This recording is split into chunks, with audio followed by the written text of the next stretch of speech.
Hi, everyone. Welcome to Thanks for Sharing.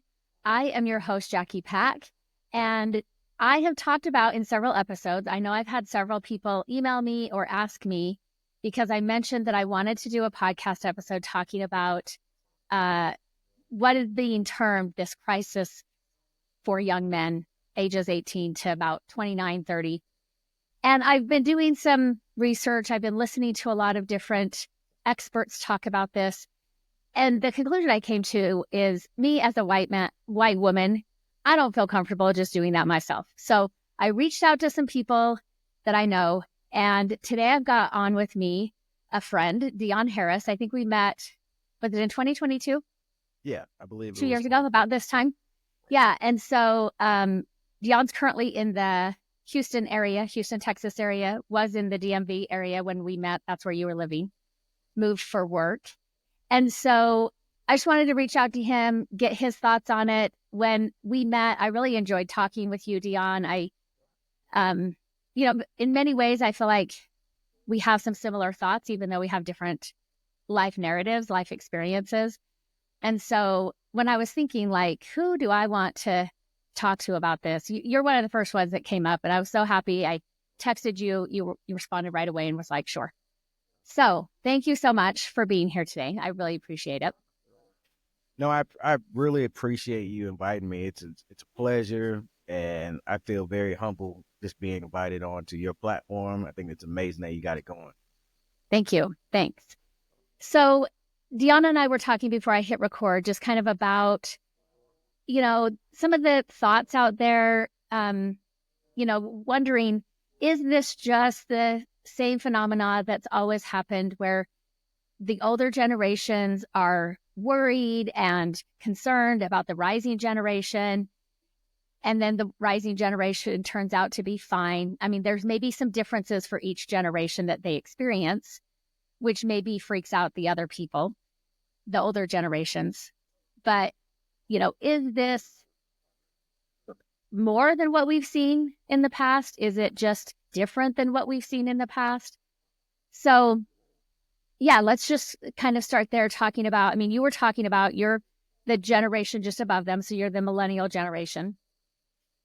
And you were talking about just the differences that you see from when you were these ages versus, the adults that you're interacting with today. I was going to say kids, but I know they don't like being called kids. Yeah, no, definitely. I think, and I'm real close to that Gen X time, the cutoff line, because I'm 80, early 80s. Okay. But I think just socially everything's changed. I think Mm-hmm. a lot of times we don't calculate how technology helps us. But for every positive outcome, there will be some negative outcome. I think some of it is just generational, just not understanding each other. I think at times, if you ask somebody from Gen X, about certain things, they'll just like frown at you. If you ask, from the baby boomer generation, they're going to really frown at you, and so on. I think there's a change, for every generation, and for the most part, I think it's a positive outcome. I think a lot of times we Yeah. see things from a negative standpoint because so much information is in our face, nowadays.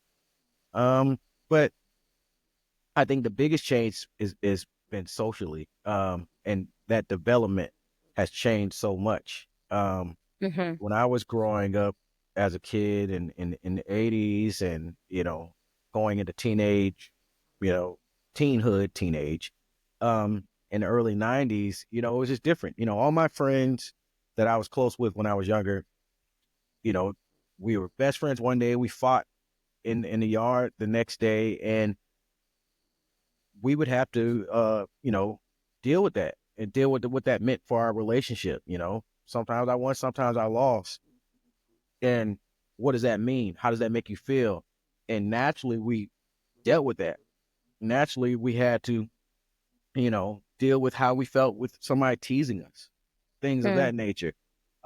We failed, when you're riding bikes and you're, you know, you skateboard, you run around the neighborhood playing games, you fall a lot, you lose a lot of skin, you lose, and it helps you develop those things and creates a more of a social callousness. You know, that's not always a great thing, but sometimes it is a good thing. And Right. When I you think that's say lost. you would have to deal with that, how would you guys deal with that? Like, how would you, after fighting with each other? Guys are always so much different than our female counterparts. So most of the time, it would be like not speaking to each other, like obviously there's tension in the air and stuff like that, and then like Mhm. somebody talking about playing a video game, some Super Nintendo, somebody talking about let's go play some basketball and stuff like that. And then sadly, me and the other person who was fighting had to end up on a team, and us Mhm. winning together, all of a sudden we're best friends again, probably going to ask if they can spend the night tonight.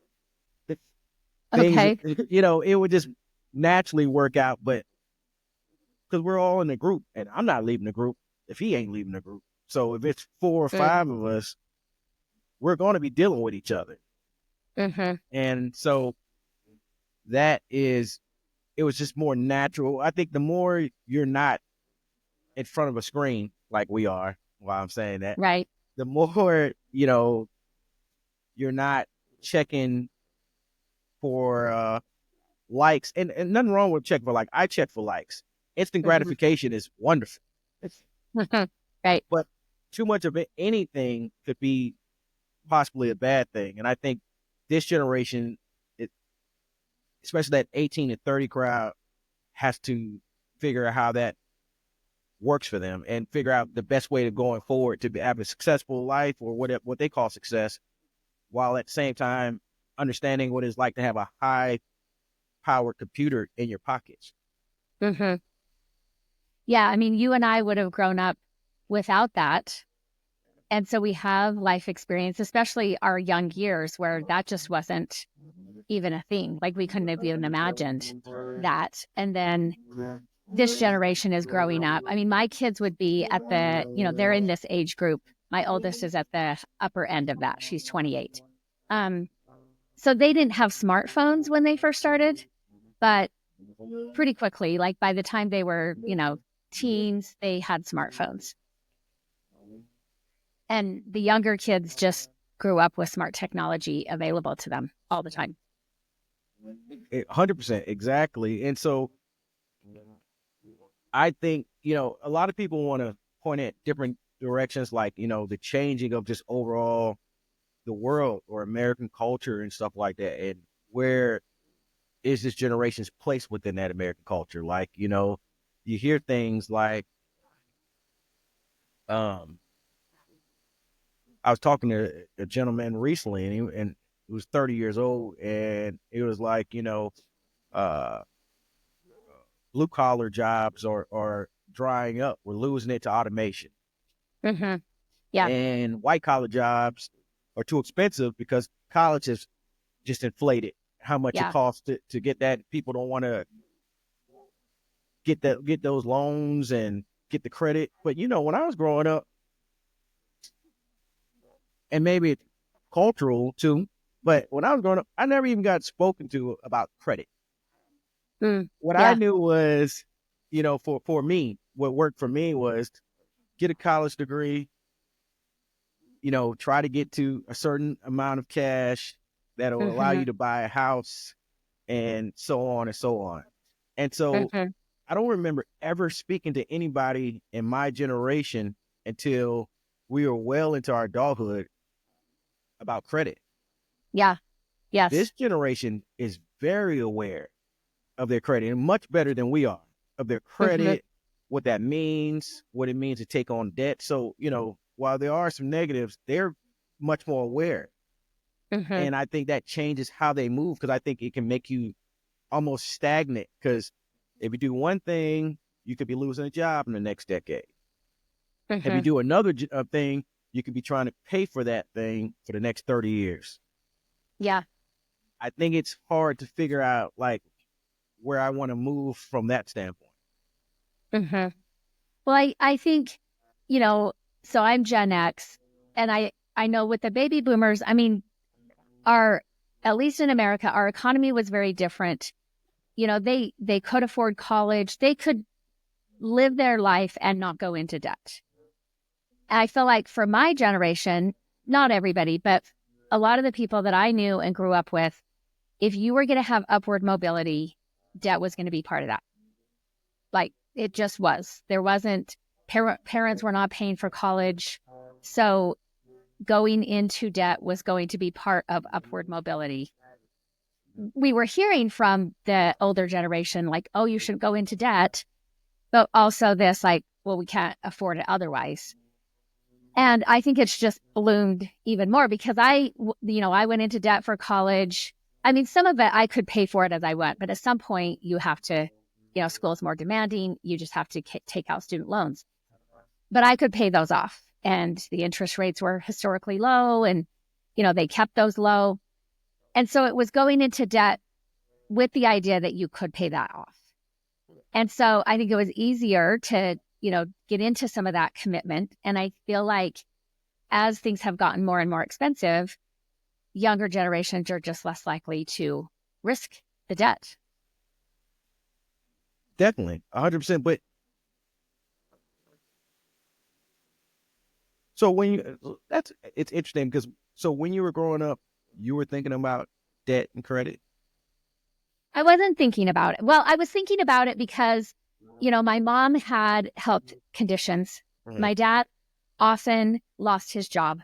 Okay. And Okay. so there was a lot of just fighting and stress and conflict about Okay. finances and debt. And, their tax returns would get garnished because it was a state, University of Utah hospital would garnish their tax return to take it to pay off some of their debt. And so that was an ongoing thing in my life. And so I had that awareness of it, not like anything that was no conversations that were going to be helpful, but it was on my radar. Got you. No, because I don't think we ever thought about it, and I think this generation thinks about it constantly. Like I Mm-hmm. remember, my daughter's in college now in her 20s, but I remember when she was 13 and she was asking me about, well, how much do you owe as far as college goes, and do I want to like where are you getting this from? But they're speaking about that, Mm-hmm. online, different things. So I mean, I say all this. They're worried about different things than we were worried about. Yes. Yeah. And I think it's just a number of symptoms that have come together that have changed the natural maturation of that group, that 18 to Mm-hmm. 30. I mean, I think, I didn't watch I watched some news, but I didn't watch the news 24/7. Well, You know. I mean, we couldn't. Yeah, we couldn't. We only had like 7 channels, so like it wasn't that bad. The news was on like at 5 and 10. Yes. I didn't. There was a lot of things that wasn't constant. Like if you Mm-hmm. asked 18, 30-year-old about crime or danger in our country, you would think that we're falling apart when we're the Mm-hmm. safest we've been in 30 years. Right. Right. But it's anything that happens, it's constant. It's Mm-hmm. constant. It's Right. constant. So Right. I think all those things take effect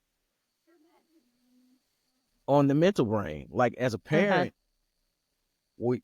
my parents be like, see you before it's dark.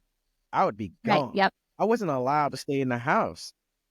My dad was like, you're not going to sit there and breathe up all my good AC. Like, leave. And this was like 8:30 in the morning. So from like 8:30 to about 6:30 or 7, depending on where I was in the world, because my dad was in the military, I was gone Mm-hmm. Same. with no parental guidance. Yeah. And people were like, well, it's different now. And I'm like, no, there were people snatching kids then. Right. There were. There Yeah. was plenty of people snatching kids then. If you look at like per capita, the things that were happening as far as violence or anything like that, we were rolling in the 60s, Mm-hmm. 70s, early Yes. 80s. Yeah. Yeah. Yeah. But it was just a different generation. Right. And having all that time, having all that space to do those kind of things, I think changes the way we think. I think it changes the way we move. Mm-hmm. Um, and so I just think they're being brought up totally differently.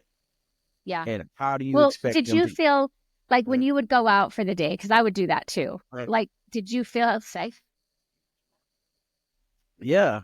I Yeah. mean, Not aware. I mean, those, go ahead. I think everybody thought they were like tough kids, and we had our friends, and you know, we all rolled like in little packs, like Uh-huh. like, Right. it was like 4 or 5 of us, and we're all on our bikes, and what Mm-hmm. could go wrong? We're going to play basketball at somebody's house or somebody's school or court on the weekends. We're going to play football in somebody's field. Like Yeah. we all kind of really rolled as groups, and I never felt truly unsafe. Besides, like getting into the tussles and fights with other kids from other Mm-hmm. groups, but like as far as like what these kids worry about now, getting kidnapped and everything else, we didn't think about that. Right. Right. And I think there's just a lot of different symptoms to it. I mean, the overall anxiety that these children have now, they're not children, I'm sorry, they're adults, 18, 30 year Right. old, that generation has nowadays, way different. Yeah. I mean, I think the current stats are 40% of this age range here has an anxiety disorder, Oh yeah, which definitely. isn't surprising when you look at, like, again, the 24/7 news that they would just show repeatedly scenes from natural disasters, from wars, things like that. Well, they don't have to speak to each other. You don't think Yeah. we Yeah. all had like the first time you're asking somebody to a dance, Mm, like you had to do that in person. Like, yeah, first time that you wanted to make friends at a new school, mm-hmm. you had to be pushed out of your comfort zone. Right. So, but you're doing this all your life in our generation, Mm-hmm. from like 5 years old on. But you ask parents nowadays, when's the last time your child spent a night at their best friend's house? Mm. And I don't blame parents. I don't judge them. Yeah. Yeah. We don't know them. I get it. But what I'm saying is, when's the last time it happened? Oh, we don't do Mm-hmm. spend a night, Sleepovers. overnight visits. We don't do that Mm. kind of thing. So the first time that they're actually having to get in front of anybody, actually getting out of their comfort zone, it's all the way till they're teenagers. Mm-hmm. Of course they have anxiety. Mm-hmm. Everybody knows how it feels to have butterfly in their stomach when you're about to Right. ask a question or get in front of people. But typically you've dealt with this in older generations when you're in elementary school. Yeah. Well, and even my kids going to college and having roommates was very different than when I had roommates. Like my one daughter, she was living at a place with two other females, and she's like, I see the one coming and going. We might talk, we might not. They will both Venmo me that for utilities. But she's like, one of them, I've never even seen her. Like I've heard her in her bedroom, but I've never seen her. I've seen evidence of her. Like I've seen that she made a meal, Mm. but I've never seen this person, and they lived together for a year. And I'm just like, I can't even imagine that situation. No, at all. Like, Right. we all would sit down, we knew each other, we Mm-hmm. partied together as soon as you got in there. But that is how this generation is. It's very isolated. Yeah. As long as the bills are given on time, like, what are we talking about? Mm-hmm. Like even if you like you're on Instagram or anything of that nature, you look at some of the videos and you laugh at it and stuff like that. a lot of the most funniest videos that have the most likes is talking about how I don't like people. Yeah. Yes. You know what I mean? Like, I don't like people.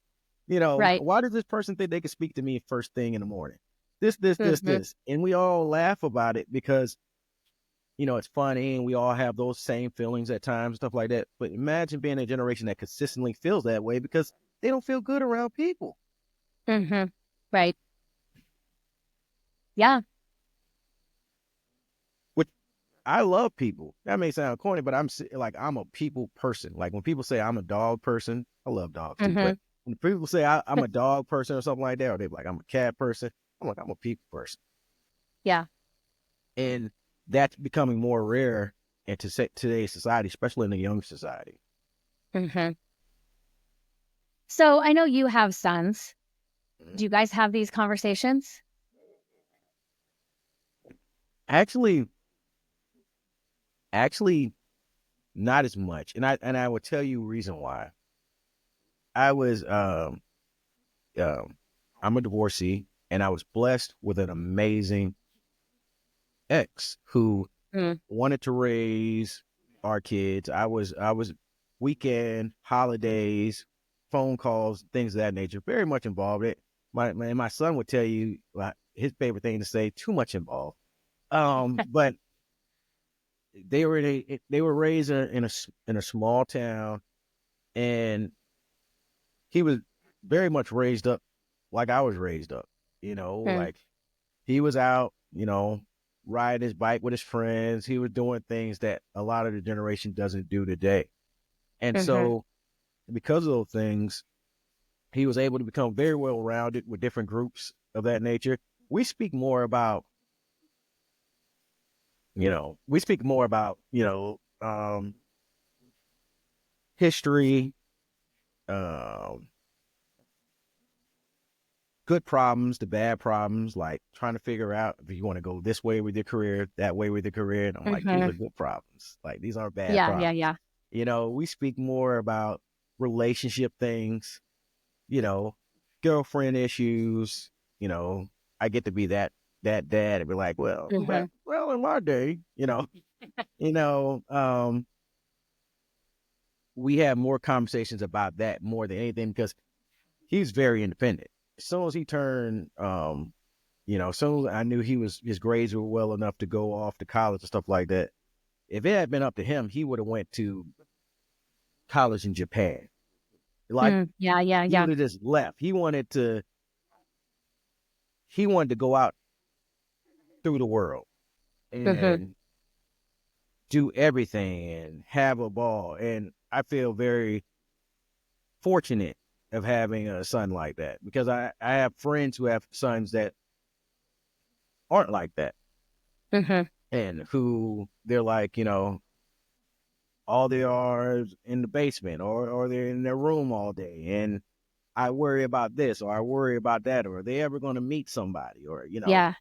things of Or that they nature. don't get driver's license. I was surprised at how many of this generation don't get a driver's license because Mhm. of anxiety, usually.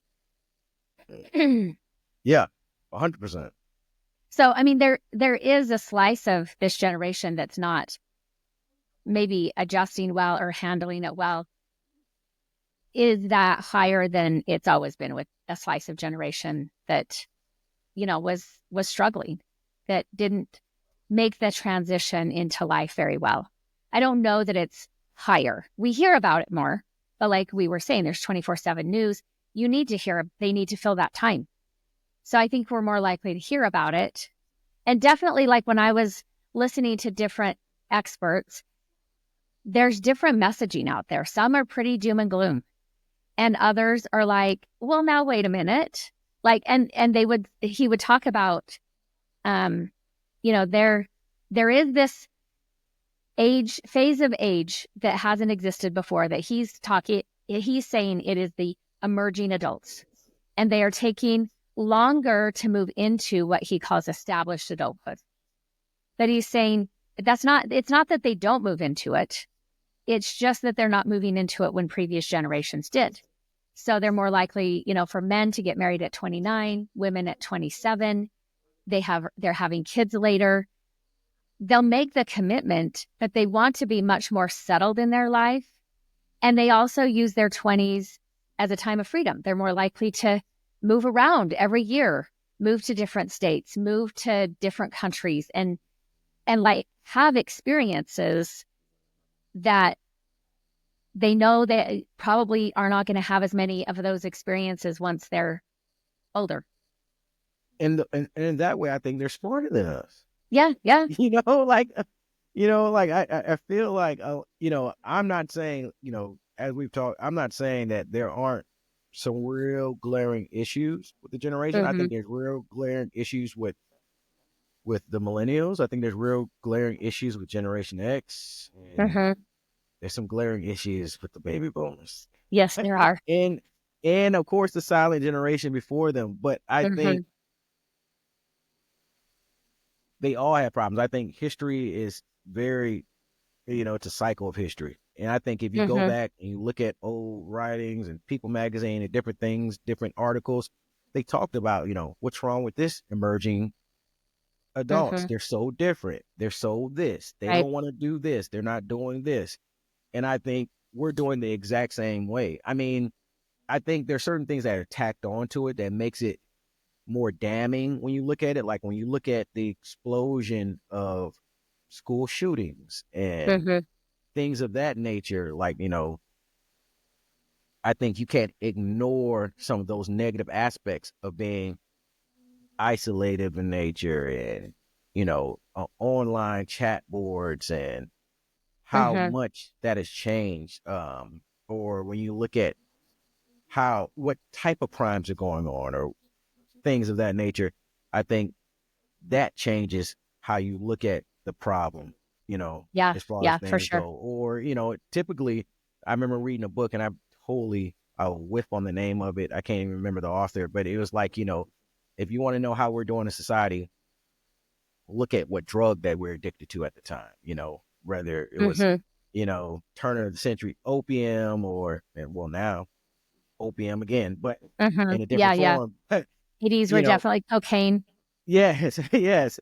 The 80s was different. Yeah. So we're hustle, hustle, hustle. You know what I Mm-hmm. mean? Like, the movies. What are we watching? Mm-hmm. Movies I was watching, had Gordon Gecko in there, and it was Secret of My Success with Michael J. Fox when you're barely a kid and you're like changing clothes in closets to be a businessman. Everything was about making money. We're hustling. We're Right. doing things of that nature. You know, this generation is coming up with different things. Mm-hmm. They're using different things. That all colors overall what the outcome is, Right. music, popular things. I think it's real different. I think we're having a hard time understanding because we saw a way to success or what we Mm-hmm. feel is success. And it's 100% different than what they're seeing. And I got speaking about a little bit offline, off recording with you, culturally, this is not that radical as Right. far as like different. If you look at different cultures, a lot of Mm-hmm. cultures, they don't, they frown upon letting their sons or children leave before it's time to be married. Yeah. So you'll see a lot of cultures where, yeah, the parents are in there, the adult children are in there, and when they get married, they leave the house and they're able Right. to not take on all of that debt and everything because Mm-hmm. everything has been going to the older generation. And so everything builds up and they're Mm-hmm. able to get a house. They got to save all their money. They didn't have to pay rent or anything like that because their parents are paying the mortgage. And Right. that's your gift to them if you're in different cultures. Right.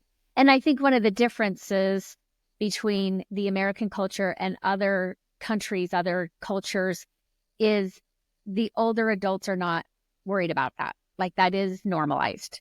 That is expected. They don't see these kids and they're not like, grandma's not like, why aren't they, why haven't they bought a house? Why don't they have kids? Why aren't they married? Like that's more normalized for them. And they've been doing that longer. It's been a longer time that they have had these adults who are not rushed into adulthood necessarily like with the commitments. They have freedom because, again, there are things in your 20s that you can do that you could not do when you were under 18. Traveling, different things like that. You can have a job, you can be going to school, and you might, if you're living with parents. So again, not all these people who are traveling or doing different things are all doing that on parents' dime, but they don't have to pay rent. They're not buying groceries. They're not having utilities.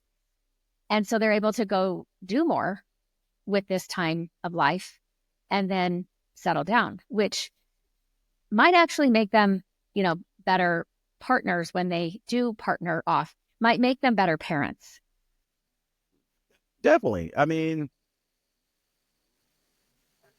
I think, me personally, I think anytime you get a little extra time to go out in the world and experience that and all that it can be, I think it makes you a better parent, a better lover, a better husband, if that's the way you want to go, anything of that nature. Just because, that experience, when I was 20, 21, a lot of generations, the times we were getting married and having kids and stuff like that, they didn't know how to do any of that, and you go in the same kind of like cycle where like your oldest like looks at you with the spies for the first couple of years till they have their own kids because, you were like, she was my first, but like hell on wheels with the first kid because you didn't know you're Right. experiencing and stuff like that. And they see you like, my kids, when they see me with my youngest child, they're like, oh, we're talking? Did you just get on a knee to speak? Like, I'm confused Right. because you're 20, 21. You're like, me as a parent, I believe, 30 or something like that would have been totally different. I don't know, better, but 100% different than a young adult. Yeah. So, I mean, yeah, we could see positive things of that. I think it's hard to look through all of the smoke that happens with social media and with the news and everything to see those positive things. Even for me, I'm like, Right. we're doing horrible right now. Right. Because that message is so much echoed over and over again in what we're hearing and what we're, supposedly seeing. And yeah, like, I mean, you're in a workplace, I'm in a workplace. Do I see differences? Yeah, I do.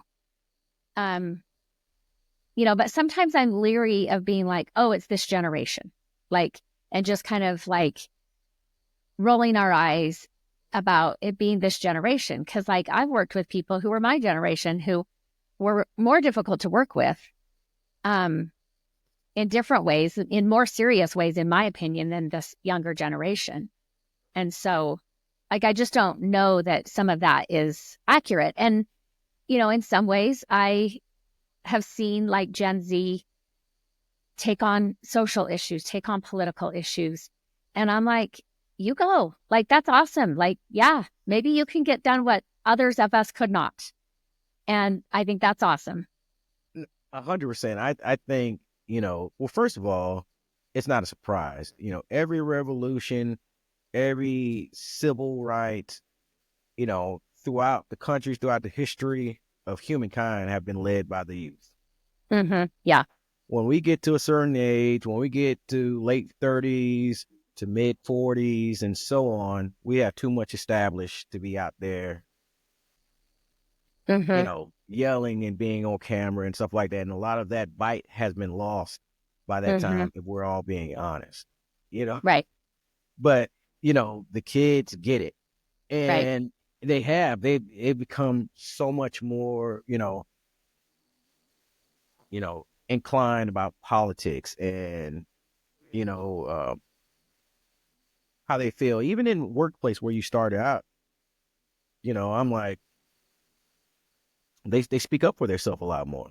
I'm like, it's easy to say these kids are soft. Like when I was first coming into the business 23 years ago, like, the such and such or the boss could cuss you out and stuff like that, and you had to be a Mm-hmm. man about it and take Yeah. it and you know deal with public embarrassment, and then you still had to go and work. Like kids are like, they'll throw the deuces up to you, like Yeah. you don't get to speak to me like that, and I'm going to a place where that's not allowed, and Mm-hmm. because it keeps happening, these bosses that were very much like that were losing their jobs. Yeah. And so you can't do those kind of things no longer. And it's made the workplace better for not just their generation, but Mm-hmm. us as well, and things of that nature. So a lot of times what we think is a negative can have positives, on us, Mm-hmm. like Mm-hmm. I, I hear kids, I mean, not kids, but the young generations speak about like, hey, no, I can't party tonight because it's a school night, or, they're working and stuff Uh-huh. like that. Yeah. With no school nights in my early 20s, I would just go out, have a headache, and show up to work probably smelling terrible, which is horrible. When I look back on it, I'm like, shameful. But at the time, that was something that everybody did. Like, Mm-hmm. like partied all night, you stumble into work feeling terrible, like you're a horrible worker at that time, probably spend half the day in the bathroom, and then Right. you start feeling good right at the end of your 8-hour shift and go home and do it all Mm-hmm. over again. And do it all over again. That's not great, but we'll brag on that as like, you kids don't go out until when? Right. Shameful. Right. You throwing up at home and you called in? No, you just come in, you throw You up just in the work. bathroom, you work it. Like, Yeah. Yeah. I've and had conversations where me and my husband are talking about growing up, and our kids will look at us and like we're these alien people to them. And I'm like, no, you need to understand everybody was this way. This is not just us. And they like, I know they didn't believe us. They're just like, I think it's you. And I'm just like, no, it's not. It was everybody I knew was this way. And they're just like, okay, yeah, all right. definitely, 100%. And I think all my kids definitely look at me like I remember catching my oldest to asking my friends like, "Why do you hang out with that?" Like, because they don't think I'm cool at all. So they're like, "Hey, I think you're cool, Jackie. Like, why do you like really like him? Is he giving you a history lesson again?" Like the kids don't understand. Like, we were a different group before you came. Yeah, yeah. And so I think we're doing the same thing. I mean, I really think we're doing a lot of the same thing that the generation before us, I mean, um, did us. I think, Mm-hmm. this generation is more quick to talk about their emotions and feelings. So Mm-hmm. automatically in our society, must means that they're softer, or, they can't take about, they don't have the strength to do certain things. Um, Or they want safe spaces on college campuses. Yes. Yeah. They want spaces where, they're not going to be abused, or, Mm-hmm. they don't have to worry about being raped or mishandled or anything like that. And we call that being soft. Mm-hmm. Right. But there are differences. I do think that you do have to work through certain things. I do think like,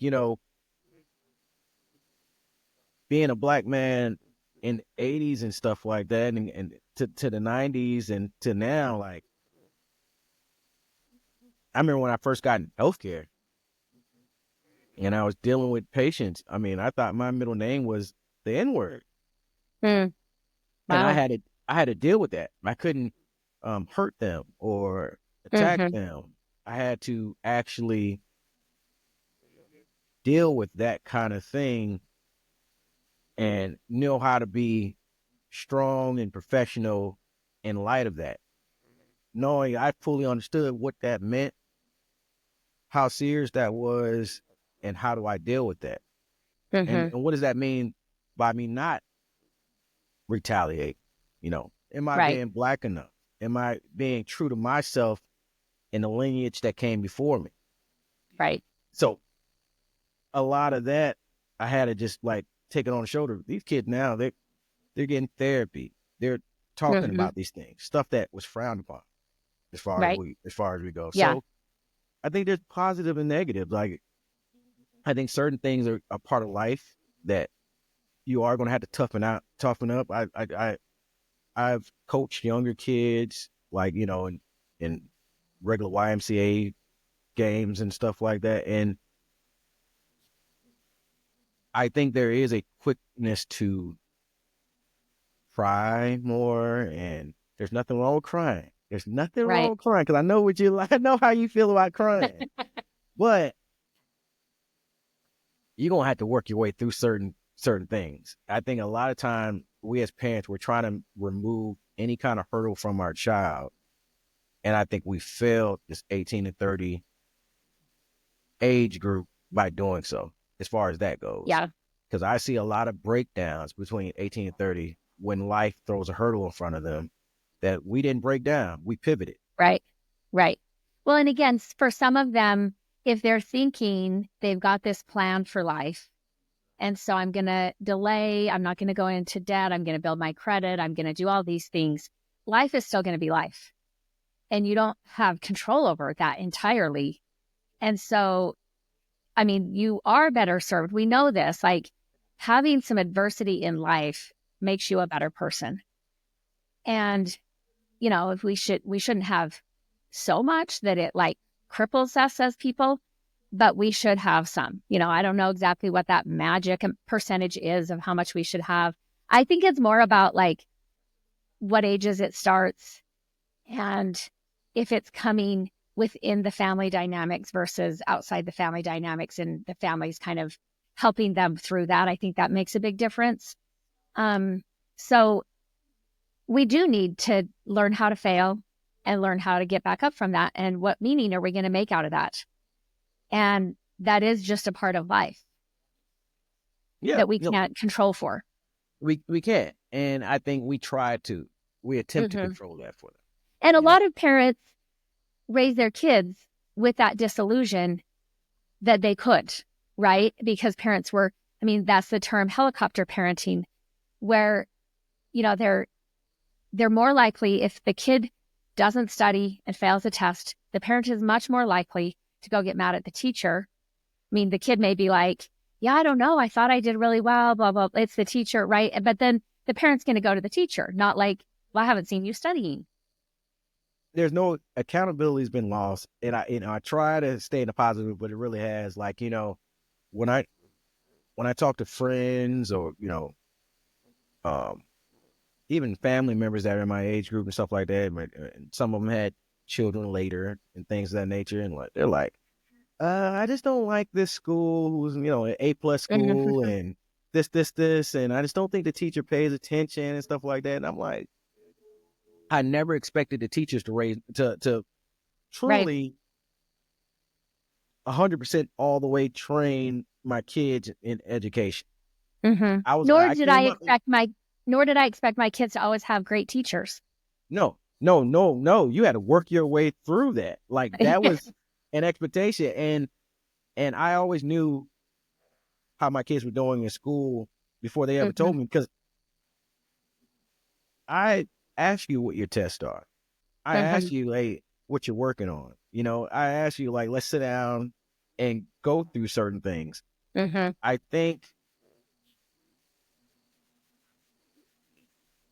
it still goes back, I think, to like the generation has gotten used to the kids kind of doing their own thing. And so they don't want to disturb that. And because Mm-hmm. at the end of the day, that gives you more time to reset. This is the Right. generation. If there is a 2-parent household that we're both working Uh-huh. and we're not getting home till between 5 and 7 p.m. in the afternoon, and then we're trying to take a shower, we're trying to put something quick on to the table, eating way late, and we're trying to be in bed by 9:30 so we can scroll on Mm-hmm. our iPhone until 10 and then fall asleep and then do it all over again. And Right. so sitting there at the dining room table with your child, um, going through those frustrations that you go through when you're like, Johnny has two apples and Billy has two apples. How many is it? And they're like three, Uh-huh. and losing your mind is not what I think a lot of parents of this generation wants to really do. Yeah. You I mean, know, I've often said parenting is not convenient. Like, it's not, I mean, but on the other hand, I mean, I look back, my mom was a school teacher. She would talk about that education was important. And all six of her kids have at least a master's degree, to have like a Juris Doctorate. Um, but I think some of that too, we saw the way our parents were, and then we were hearing the value on education. So we saw that as our way out, yep. more so than like mom instilling that in us. Because I don't really recall my mom ever sitting down and doing homework with us. I was kind of on my own to do that. Um, like, that's not something that was actually modeled or practiced, but we were told that education is important and we were expected. Like, when I graduated from high school, I mean, I knew I wasn't going to get much. But my friend got a trip to Australia. This other friend got a $5,000 something investment thing. And so I said to my mom, like, what am I going to get for a graduation gift? And she's like, nothing. You're supposed to graduate. Like, we don't give you gifts for doing what you're supposed to. And, I was kind of like, I was not surprised at her answer. And I was like, right, okay. And sometimes I think, maybe some parents could use that advice. We don't reward our kids for doing things that they should be doing. 100% agree. I mean, Yeah. 100%. I 100% agree. I mean, I talk to people and they're like, I just want them to be happy, and it's a beautiful thing. But when Uh-huh. people want to talk about toxic, I'm Yeah. like, life isn't always happy. Mm-hmm. It's uncomfortable. It's Right. messy. It's difficult, and I would much rather see how my children navigate those things while they're under my Roof. household Yeah. than find out how they navigate it for the first time outside of my household where I can't be there as fast as possible Mm-hmm. if it all does fall down. Right. I'd rather them have it difficult in my house. I, Right. I want my kids to be happy too. I'm not a monster. Right. Right. I Right. love to see my kids happy and smiling and being successful, but I love it more when they earn it. Mm-hmm. Well, You I know, also think though, if the parents' goal is to make their kids happy, and I mean, their kids are not only going to feel happy feelings, they're just not going to know what to do when they don't have happy feelings. They're going to know that my parents don't want me to talk about anything but happy feelings. And right? so I think that ends up causing them more problems in the big picture, because they haven't learned how, like, okay, if I'm sad, talk about it. Let's understand why. And then what are we going to do about that? Yeah, they haven't learned how to process it. Right. Right. Yeah, and so I think this 18 to 30 group lost a little bit of that. I think my generation wanted them to be happier. I think my generation wanted to take out certain things. And I think a lot of times we see stuff that are problems. And instead of like really going through that problem, really looking at it thoroughly and saying, what were the outcomes of that? What were the positives Mm-hmm. and negatives? And can I take certain things from that and do more of that? And then can I leave some of the negative things? And I think discipline became a thought of being something negative. Like, um, you know, generations before when you talk about physical discipline, maybe spanking or stuff like that, generations before slap you in the face. Like, Mm-hmm. ha, like Mm-hmm. it ain't like that. So as you grow up, you're like, I'm never going to slap my child in the face Right. to me and stuff like that. And so I think a lot of times we'll swing all the way over. Right. And I'm not saying let's spank Yeah. anything of that nature. I'm just But saying giving we're examples. in some ways, and I will tell clients this sometimes, like, your children do not have your childhood. You're projecting things onto them and then parenting that way because of your childhood. But that's not their childhood. Right. So, maybe you're not going to slap them or spank them, but how are you going to correct them? How are you going to discipline them? Like, I don't Right. think discipline needs to be, like corporal punishment, but their kids need some discipline. They need to know when they've like exceeded the limits or, crossed boundaries that they shouldn't have Yes. crossed. Yeah. Yeah. Kids need to know that that's you. Yes, And that you need is to know your parents. kid. Like, Mm-hmm. like if a principal calls me, you can give me 3 different scenarios and I'll be like, nope, that's not my kid. And now we got a problem. No, that's not. Oh, they did what? Sorry about that, sir. I'll handle Yeah. this. Like, Right. but I'm seeing parents that were like, no, Yeah. little Billy would never do that. And I'm like, Mm-hmm. friend, you just told me that little Billy, like, almost set the garage on fire last week. Right. Well, they need somebody who can stand up for them. No, Mm-hmm. sometimes you need to be there and say you're standing up for them by holding them accountable. Like they were playing with fire at school. Hell, they were doing that at home. That's definitely Mm-hmm. little Billy. And Right. and we lost that. We want them Right. to know that we always have their back, no matter what they do. Right. And so that accountability has been lost. And I think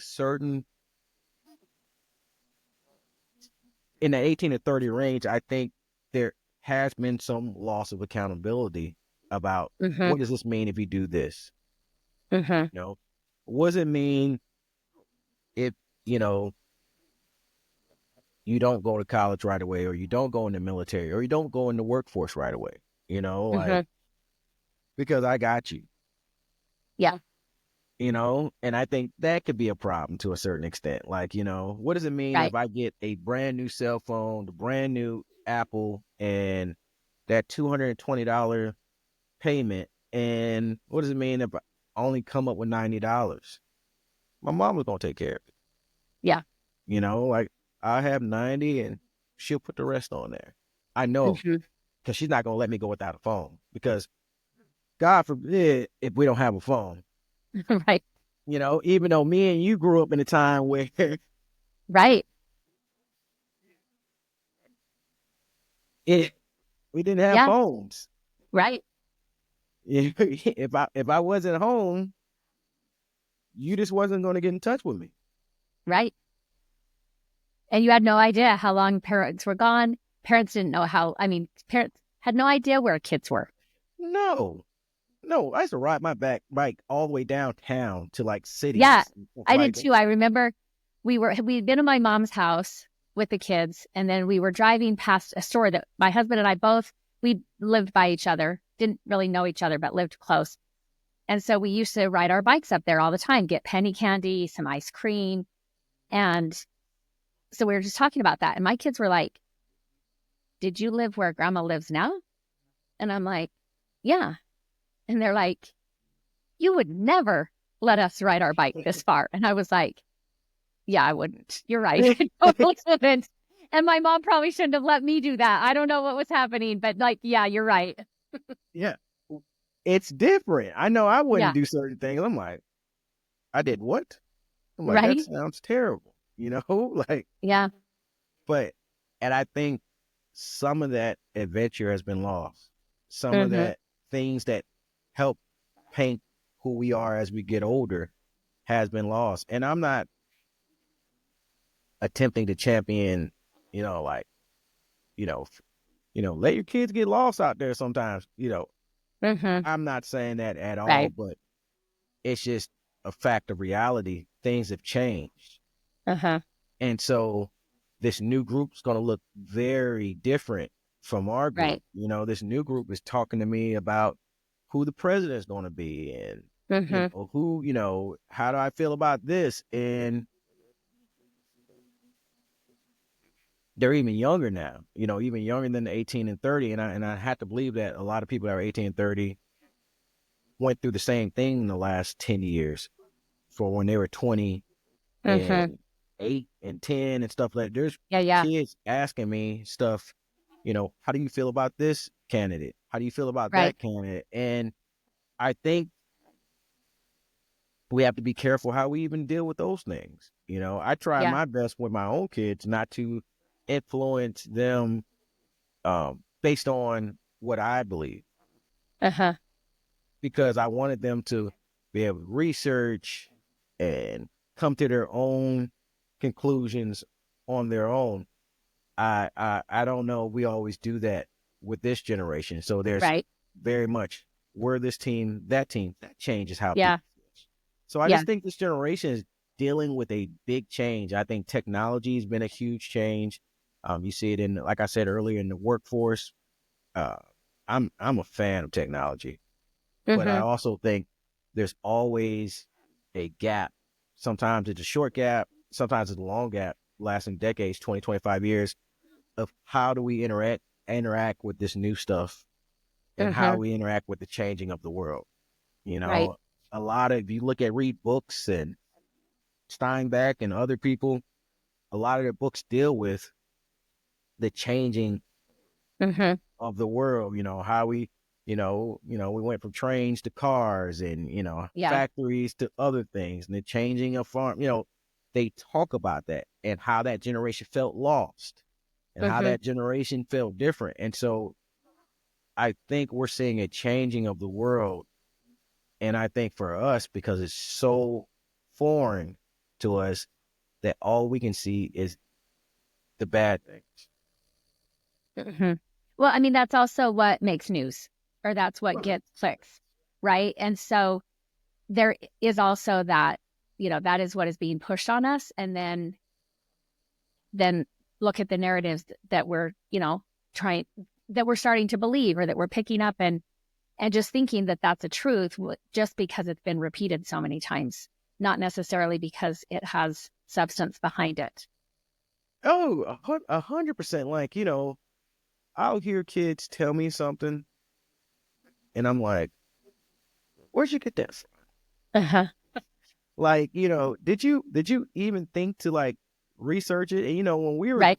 we were growing up, we had the Britannica, and so we Oh, had the to like, encyclopedias. yeah, they have Google and everything else. And then I'm hearing like, well, that's a right leaning site or that's a left leaning site, or I'm like, Mm-hmm. bring back the Britannica encyclopedias then. Like, Right. like where you can read and say, hey, no, this is what this means. Like, Mm-hmm.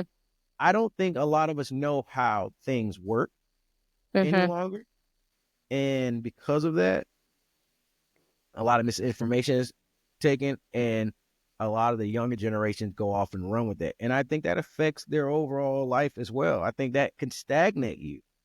I Right. think Right. if you think there's not a positive way to move in the world, especially for men, especially Yeah. like being told, you know, that, and rightfully so to a certain extent, in my opinion, that how we acted and interacted with opposite sex and other people for the last millennial, Mm-hmm. only the wrong way. Yeah. And so now you're asking them to to figure out a new way to interact. Uh-huh. And when there's been something built upon where, this is what it looks like to be a man, it looks like this, it looks like that, or, based on your religion, or non-religion, it's this, and you're the head of the household and so on and so on. Mm-hmm. But when you're told that, being the head of a household at times because of how you act can be uh, toxic in nature or not useful, or holding maybe your wife or spouse down to a certain extent. And now we need to be sharing those duties thoroughly. I Mm-hmm. think there's a loss of thought, like, well, how do I move with this? How do Right. I go about this? How do I speak about this? How do I do that? And I think it takes time to figure that out. Right. I also think it's helpful if they have a father or a father figure in their life who is navigating that before they're having to navigate that. I think that makes a huge difference.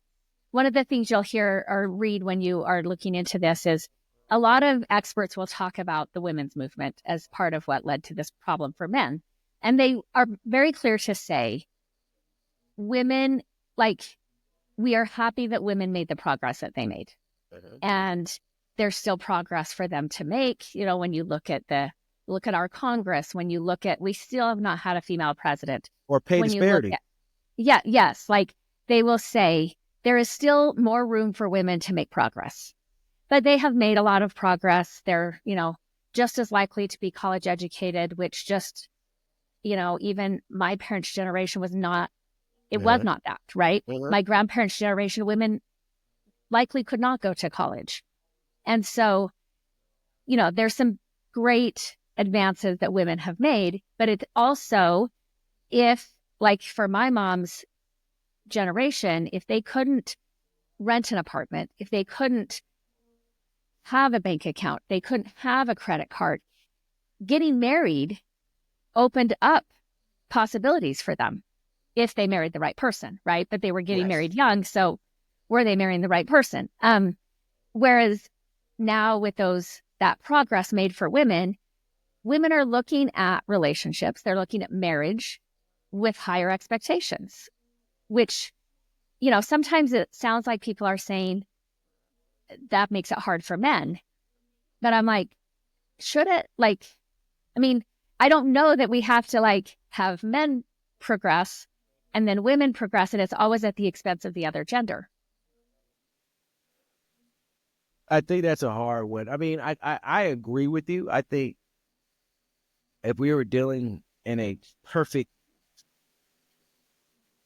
like a biodome, then no, we can both advance, and it's not going to mess with the other group. But I think when you're dealing with people, we're so nuanced, and the genders are even greater nuance. It's just and I think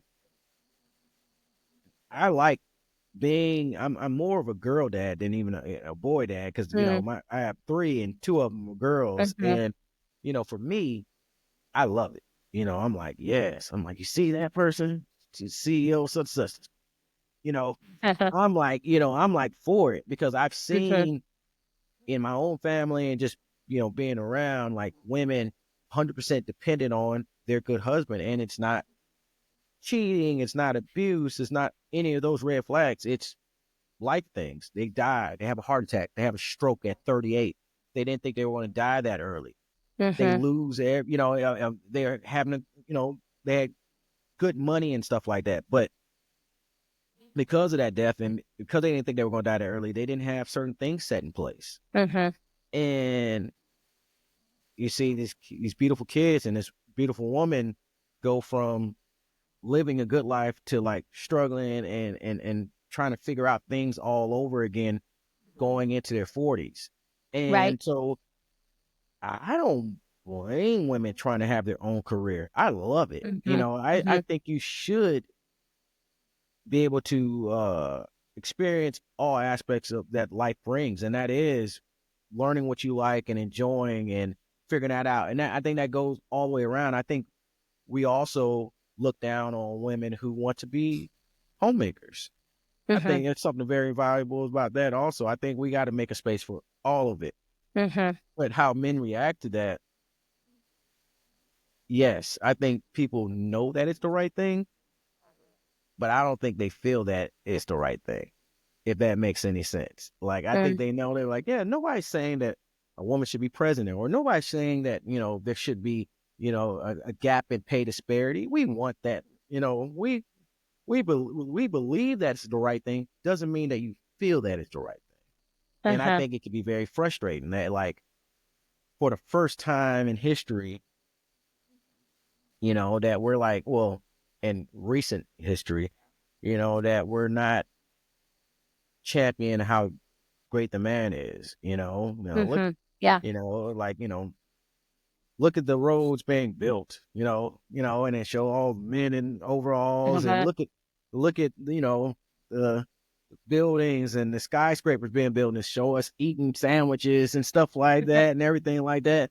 And now, it's talking about, hey, first time we're having this kind of female CEO, or first time we're having Mm-hmm. a black female CEO, or first time that it's shifted that you know women are having the most degrees, or Mm-hmm. those are nature. You feel kind of left out to a certain extent, Right. and you know that can make a group feel like, what am I doing here? And I think a lot of people shy away from having those conversations because I'm all about the other side of things. But Mm-hmm. I think you're foolish to shy away from that conversation and have some kind of empathy in place to figure out, why do they feel this way?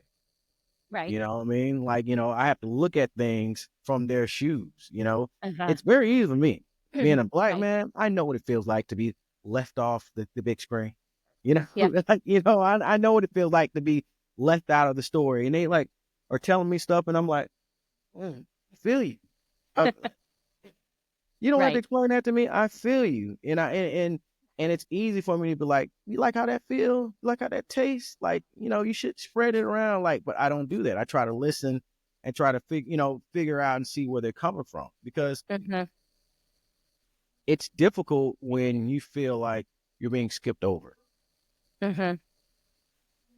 It's difficult when you feel like your wants and needs aren't being looked at or Right. prioritized, just like a relationship, you Mm-hmm. know? And so I think that a little bit of that spotlight is went to women. Mm-hmm. And I think,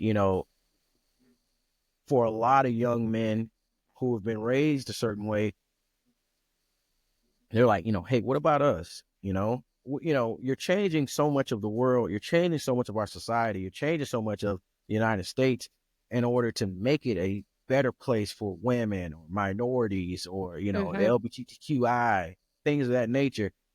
But we have issues too. Yeah.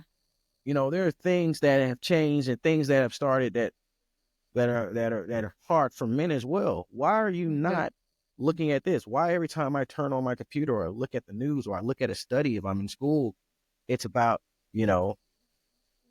birth rates, or women's rights, or minority rights or immigrant rights.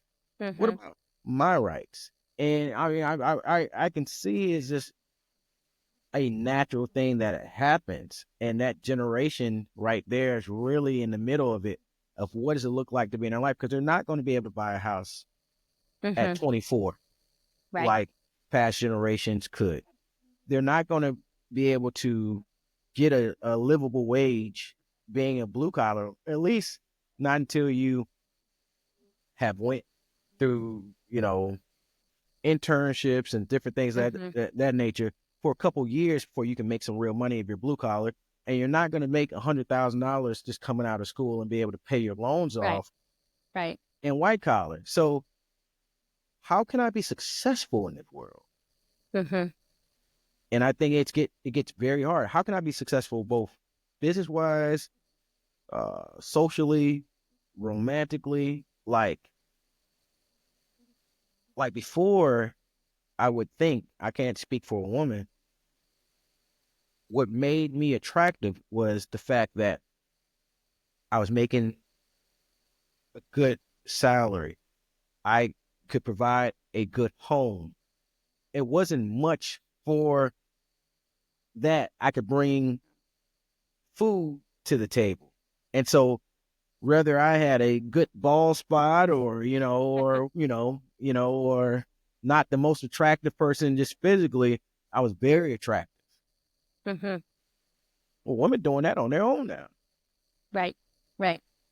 So how do I engage and make myself attractive to this? Mm-hmm. How am I needed now? I think it can be very frustrating. Mm-hmm. Well, and I think too with this age range, they graduate high school. Like I was saying, there's things that they can do that they could never do before being 18, right? 19.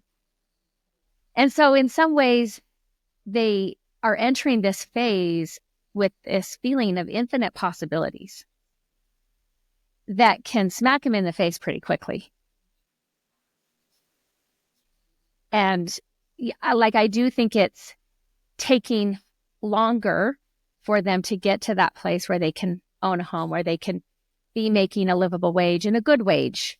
So I think that's a longer process that they have to wait to realize some of their potential or the possibilities that they want for themselves. But yeah, I agree with you. If they're feeling like nobody's making space for me, or they're forgetting me, or they're looking past me, then yeah, that's going to lead to some anger and resentment. Yeah, and I don't think because they feel like that that means that's actually what's happening. Yeah. But as we know, we feel that way. That's our reality. Mm-hmm. And I mean, and we tell, I would tell my daughter, if you feel unsafe, even if she wasn't unsafe at all, that's her reality. Baby, if you Mm-hmm. feel unsafe, get out of that situation ASAP. Yeah. You know, Right. So if it's okay for us to tell womankind, if you feel unsafe, if you feel uncomfortable, if you feel this Right. way, react to that. Who am I to tell that generation of men, like, if you feel unseen, you know, that's not true. You guys are just sensitive because you're used to being seen. This, Mm-hmm. that's their reality. Right. And so I think that's kind of what we're dealing with. We're dealing with a generation that feels lost and somewhat unseen. And I think you're going to the rest of those other groups and being like, hey, we may have an issue over here, but typically that group that may be issue for is pretty toxic. And so it's like hard trying to get those other groups to turn around and be like, you're right, let's come together and let's look at this, let's do some of those things, let's put a helping hand out and say, hey, it's Mm-hmm. going to be all good and stuff like that. It's like, let them simmer for a little while. But what does that mean for the world, for country, for Mm-hmm. at large, by letting them simmer? And I think some of the things that we've seen, some of the, like we spoke about earlier, the types of crime that we've seen is because we're just letting it happen. We're letting it Mm-hmm. simmer. We're not thinking about things outside the box to curve some of those things to get them more engaged Yeah. and to feel like that there is a positive future. You spoke about earlier, you're saying, you agreed and you said that, they have to be more patient because it takes a little longer for them to be able to get a house. It takes them a little longer for them to see a livable wage. And you're telling that to a generation that is used to instant gratification. Right. The Yes. biggest oxymoron in the world. Like, no, this is a good thing. It's going to take them about 12 years. And everything now is at our thing. I don't have to get groceries no more, which is lovely.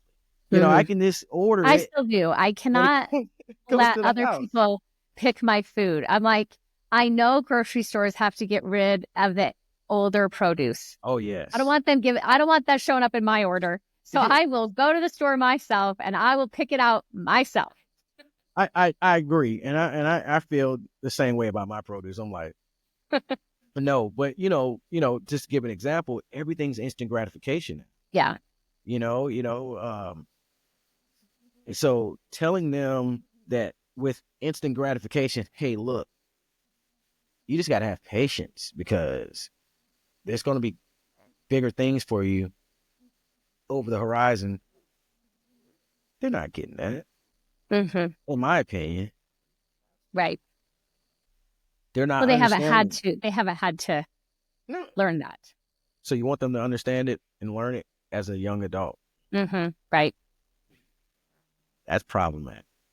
Right. So I think that's an issue right there, Mm-hmm. especially, being a man. As a man, you do feel at times the world is on your shoulders. And I think it is easy to almost feel like you're going to crumble trying to live up to certain thoughts about what it looks like to be a man, Mm. and you're being told that, by other men, especially older men like me and older men, like, look, this is how a man's supposed to be. Like, let's go watch, let's go watch Rocky. Let's go watch Rambo. You know what I'm saying? Let's do some Predator stuff. And that's how a man's supposed to be. We taking names and we win it. Win, win, win, win, no matter what, and that's what it looks like. And then now that other groups have a voice and women have a voice, they're saying, listen, nobody wants to deal with that. Mm-hmm. You have to think about this, and you should be more sensitive to this and more sensitive to those thoughts. And so I think some of the messaging that's coming in from both sides, like, can be confusing as well. I mean, I'm glad not to be in that generation. Mm-hmm. I think it would be a confusing time right now to be in Right. that generation of men. Because I'm like, if I was trying to go on a date and I was trying to ask a girl on a date, I'm like, okay, I just saw a TikTok where it's like women hate when they're just out trying to enjoy themselves quietly and be by themselves, or they're with their friends and they just want to have a great afternoon, that men always have to come over and try to like mess it up. So, okay, maybe I shouldn't speak to her. Then I just looked at it TikTok and saying, where are the men that used to come up and be a man Right. and shoot your shot? Like, I'm confused. I'm about to go home and get on the computer and see if, if I can find somebody online or something like that, Mm-hmm. because I'm getting a headache.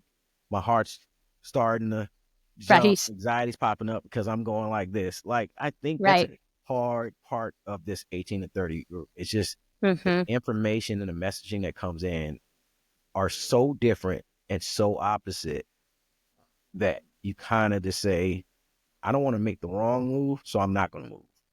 Right. Yeah. So, and I don't know how we change that.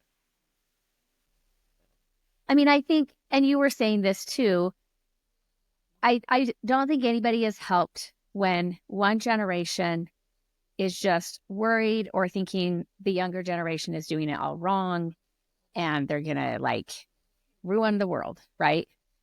So I think we have to, and sometimes I think, like my husband and I will say to our kids, like, hey, this was difficult moving into this age phase. Like, you may not know that because you were little or you didn't exist, but like, it was difficult. It wasn't just easy. The world didn't just hand us stuff. Um, and so you'll feel some anxiety moving into that. Just talking about that it wasn't completely, it was different, and it's different for this younger generation, and you've got to listen to them talk about that, and not with a judgmental lens, though. You've got to be listening to them with some curiosity and trying to really understand what's going on for them, trying to instill some hope. I agree. I mean, like, I think we should have more conversations. Like, that generation talks about how, they went through so many things. And I'm like, look, I experienced so many different things. I was a fully grown, understanding adult when 9/11 happened. You know, Mm-hmm. Yeah, you yeah. were a baby. So you're just like adding that up to your time of being an adult. Uh-huh. You didn't experience that fear or know what that felt like, Right, or you can't remember where you were at. You remember where you're at because I told you where you were at. right. Like, we actually went through those things, and it's a part of life. They're like, well, I've seen stuff where they're like, the opioid pandemic and stuff Mm-hmm. like that. I'm like, I went through the crack phase, like, Mm-hmm. you know, like, Yeah. where they were like, crack pipes on the ground and your playground. Rather, if you were anywhere in inner city or anything of that Mm-hmm. nature, like, having those conversations, not, poo-pooing what they're feeling, but having Right, those right, conversations, I think would definitely create a better platform for right. that generation and connect us a little bit better. Like, Mm-hmm. I think right now we tend to roll our eyes like, kid, you think that was that bad? Mm-hmm. Yeah. Like Look at it's a this. competition. Yes. Yes. And like, you're like, I stubbed my finger. Well, I'm missing a finger. Good day. Like, Right. like, like, I think we have a tendency to do that. Mm-hmm. Like I remember in it, I think every generation does that. When you say that, hey, this is this, and they're like, y'all had Operation Desert Storm. We had Vietnam War, sir. And you're like, Right. oh, Right. okay, my bad. But there's a large generation of us who, during a very, very pivotal time in our life, from 10 to 14, our dads weren't around because they were Mm-hmm. in Desert Storm or Yeah. away. So still that experience is similar. It shouldn't be pushed away. And we do that to the next generation. Like, well, Right. there's less of y'all in the military. Like, what are you even crying about? Like, Uh-huh. I think we just do really well at one upping each other. And I think Yeah, this and maybe generation needs it. in the past, like our generations, again, like if you talked about Desert Storm and they're like, we had Vietnam War, and you're kind of like put in your place. But this generation doesn't want to be put in their place. They Very want to talk much. about it. They want to be seen. They want to be heard and respected, right? Mhm. They expect people to engage in a dialogue with them. Oh yeah. 100%. Like, they don't want to hear that, the old saying that politics and I forgot what else, and money. You don't speak about that. That's And religion, I think it was in too. religion, politics and Uh-huh. religion. Is being like, it's being rude to speak about that. Uh-huh. No, you can't tell that to the 18 and 30-year-old generation. They're Right. like, I have Yeah. thoughts and feelings. Like, like if you were growing up in my generation, if you were from a Democratic house, then even if you didn't feel that way, you had to be Democratic. If you were from a Republican house, even if you Mm-hmm. didn't feel that way, you had to be Republican. Like, these kids right now will tell you, like, you know, it could be Mm-hmm. straight Democratic house, and they'll be like, well, I feel A, B, and C, and this is how I Right. feel. It could be Yeah. vice versa. It could be a Republican house, and then they feel Democratic. They're like, look, you guys are this, and this is how I feel. They're very much going to stand on how they feel. They've been Right. told that, feelings should come out. And I don't necessarily think that's a bad thing. Right. Yeah. But do you think it's a bad thing when all you do is concentrate on your feelings? Yeah, I do. I would say because our feelings can also be inaccurate and they can paralyze us Yes. And and so, make us like not do anything because we're feeling everything, right? And I'm like, we do have a brain. So let's engage that with our feelings. Like we have to have that going on as well.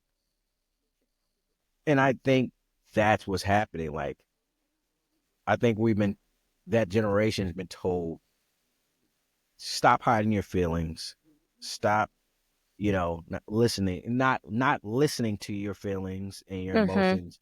And I think what happens is we're leading with I feel instead of I think. Mm-hmm. And I think that it does exactly what you just said. I think that stops a lot of forward motion Mm-hmm. because I find so many people who aren't related to me, aren't very close to me, but like in work and they come to you and they go, can I get some office hours? Would you kind of speak? Sure. They're great. What's up? Like, and basically without saying it, they're really telling you, tell me what to do with my life. Mm, yeah. Yeah. Because they're like, hey, I could do A, and I could do B. And but I feel like A is this, and I feel like B is it. And they're like, just, and I'm like, how long have you been thinking about this? And they're like, about 18 months, like going on 2 years. And I'm like, like, so you haven't moved it? Like, have you started working toward, Uh-huh. just working towards something, so, Right. and figuring out what you like or Yeah. something like that? No. Yeah. That's a And they long were like, time to think without doing something to yes. They were to like, see, to see. yeah. And I'm like, no, move, Right. because that's going to inform you from there. Mm-hmm. If you feel like college isn't your thing, all right, let's dive into this blue collar thing, whatever it is that you Mm-hmm. believe you can get into. Let's really get into it. Right. So if you started today, you'll know 6 months down the line, this is where probably I should stay. Or 6 months down the line, I probably should start trying to figure out a different way, or I'm going to Mm-hmm. do this, but I'm going to do this also. But it informs it. But I think they're sitting back trying to make the perfect decision. Yeah. And now we're Which talking again, 3 years later. it's trying to make life happen on your own terms. And life just doesn't work No, that way. It doesn't care about your terms. no, And so, yeah, I think sometimes, I've said to clients before, if also like start moving forward, but if you're moving forward thinking this is what's going to happen, and then that's what happens, I don't know if that's accurate. Or if you moved forward thinking that was going to happen and you somehow created that, that's how you viewed it, so our emotions can inform what we're seeing and how we interpret that, right? I think a lot of times our emotions are like guesses and interpretations based on experiences or something, but they're not always right. no, definitely. And so you're looking at men from 18 and 30 who are trying to navigate that. And it's easy to like give a person a book or give them like a old Google article and say, hey, listen, everybody navigated this. Mm-hmm. It's okay. It's more easily said than done. You know what I Yeah, mean? yeah. Like, I talk to some people. I have a good friend that's 30, and they're like, we're on the verge of having a civil war. We're on the verge of losing our country altogether. And I'm like, woo, slow down. You know what I mean? I'm like, Mm-hmm. look, here's an article from 1984. We're on Mm-hmm. the verge of civil war. Here's an Mm-hmm. article from 1970s or 60s. The states are tearing each other apart, and Right. we navigate, like, but it Mm-hmm. can feel very much in your face. It can feel very much, this is my generation. You wouldn't understand. You don't get it, Mm-hmm. because they're talking to their friends and they're having those conversations. I'm talking to people my age or older. Right. Right. And so what feels like to us an overreach or overstep, it's very much in their face. Those are conversations that they're having. Those are social networking conversations that they're having. Those are, Mm-hmm. platforms that they're seeing. Um, and it's hard to be like, that's not true. You Mm-hmm. know what I mean? Like, it's hard to be like, they'll show how many men now are staying at home, and taking care of the kids. They won't show you like that's still like the majority of workforce men, like Yeah. Yeah. calm down. And there was men that stayed home in the 80s. I mean, we had good Uh-huh. movies like Mr. Mom with Right. Michael Keaton and Uh-huh. different things of that nature. So it wasn't like as rare as possible as they make it seem. But how they show it now, Mm-hmm. it's right in your face. So you're like, people are not people aren't working no more, and Mm-hmm. men of a certain age aren't getting married, and there's going to be a birth crisis, and there's going to be A, B, and C. And Right. Right. I'm like, well, when do you think we had the most babies per capita? What generation was it? I give you a hint. It was in the name. We've never had that many births as the baby boomer crowd. You know what I Right. mean? And Right. the reason why it was such a huge thing because people were getting married at 16 and 17, Yeah. and it was a And there was different no time. contraception. No, yeah, there was none of that. We're not blocking anything. It was just happening, Right. and there wasn't a safe way to do other things either.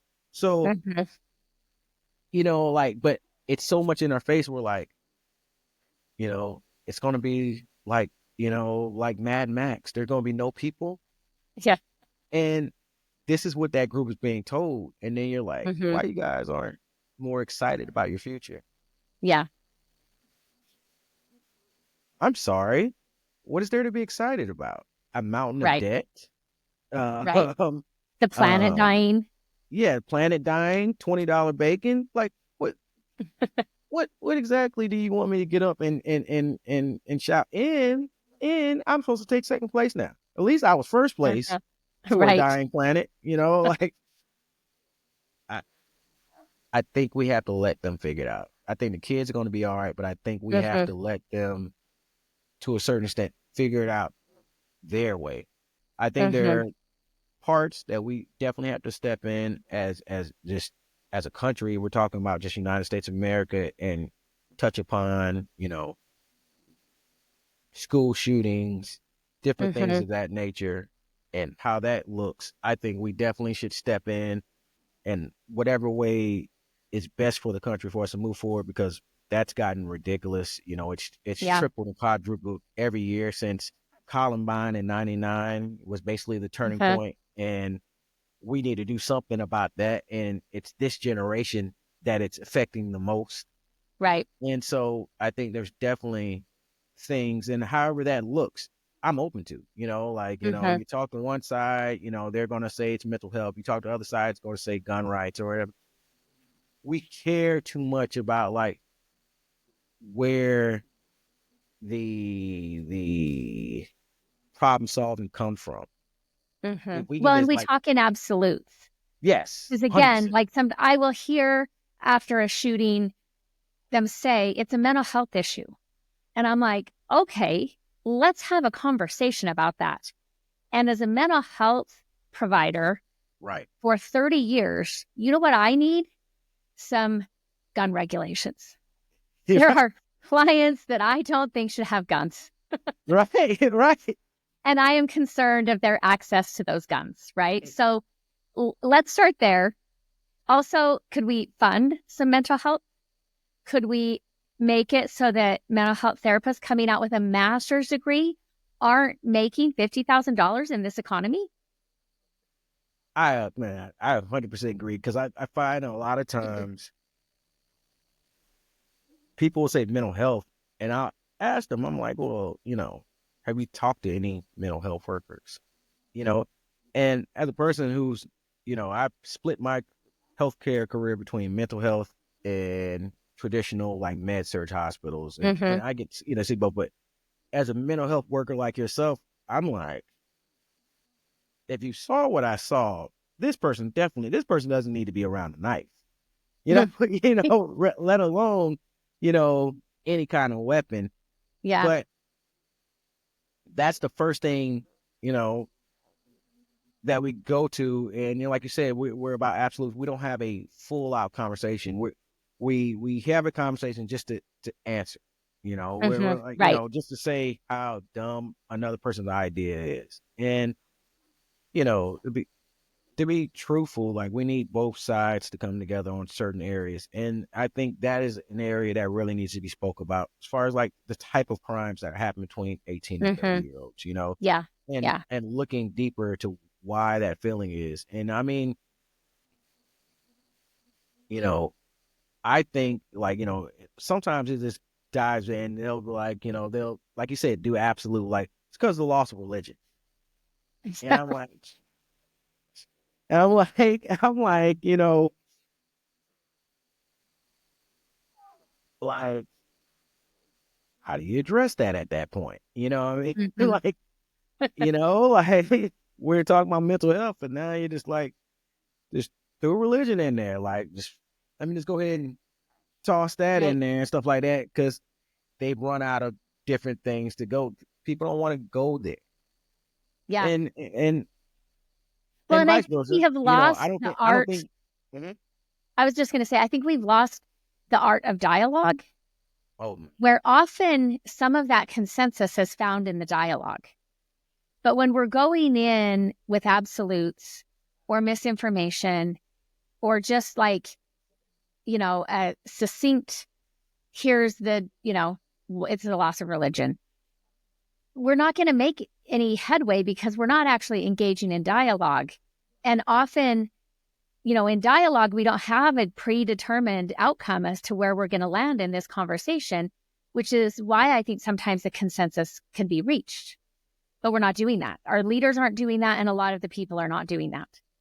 oh yeah, 100%. I mean, so I think we've put ourselves in a sticky situation because we've allowed certain behaviors to happen, um, Mm-hmm. and across the board, and that's the example being put out, and you see it affect this generation of men. Mm-hmm. Like they deal when you conversate absolutes. It's either this or that. Period. Mm-hmm. There is no gray. There is no that part where we talk and say, hey, well, this could be kind of true of this, or it's probably a number of different things of the reason why it's not A or B, but it's probably like the other 26, 24 letters, 25 letters, or, Mm-hmm. like it's a number of things that could address that. And maybe we should like bust out some Pareto charts and look at who's going to give us the biggest bang for our buck to fix that and see Uh-huh. what problems we can deal with. It's just like either you agree with me or you're part of the problem, Mm-hmm. Right. and that's where you get. And a lot of times I don't, sad to say, a lot of times I don't want to have that conversation with that generation Mm-hmm. because I can't, we can't have a thought out conversation. And I'm not talking about a thought out conversation where at the end of it, it means that you believe in what I say. Right. Right. I don't want a world where it's like that. Uh-huh. But I feel like we should be able to have a thought out conversation where your feelings aren't hurt, and a thought out conversation where we could be honest about certain ideas. I can be honest. I mean, I'm obviously leaning to one side more than others in my life, and Right. but I have no problem with being honest if I'm listening to something and I'm like, they have a point right there. You know, Mm-hmm. Right. this does not make sense. You Versus know a what I mean? soundbite.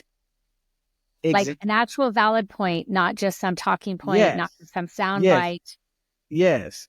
An actual valid point that has research behind that, and